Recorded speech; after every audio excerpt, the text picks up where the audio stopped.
ఎందుకంటే అతను best actor ఉన్నాడు. మరి అతను ఎవరు వెనక ఉండి సలహా ఇస్తారు, తన లైఫ్ ఎలా మోల్డ్ చేసుకుంటున్నాడు నాకు తెలియదు. ఒకటే సరదా మాట్లాడదాం అనిపించింది. నాకున్న ఇంప్రెషన్ తనతో షేర్ చేసుకుందాం అనిపిస్తుంది. వెంటనే ఫోన్ వెళ్ళటం ఏంటి, అప్పుడు ఫ్లాట్స్లో నుంచి అపార్ట్మెంట్స్ బయటకు వచ్చే ప్రసక్తే లేదు.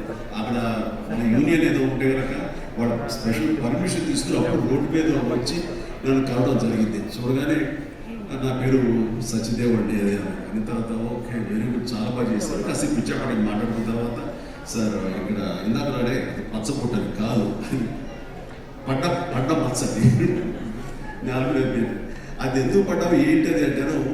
నేను మీ కొదమసింహం సినిమాలో మీరు రోడ్లో జంప్ చేస్తుంటారు, నేను మా డిష్ టీవీ మా యాంటీలో ఉండే వైర్తో ఇలా జంప్ చేసి కింద పడ్డానండి. అవి దెబ్బతగ్గింది.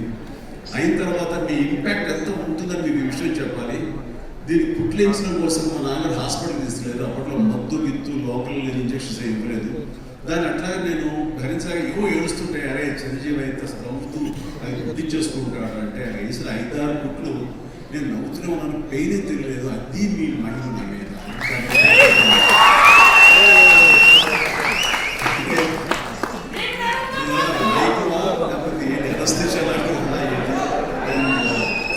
అంత ప్రేమ, ఆ ప్రేమ భక్తులో ఆ పెయిన్ కూడా తనకు తెలియలేదు అన్నమాట.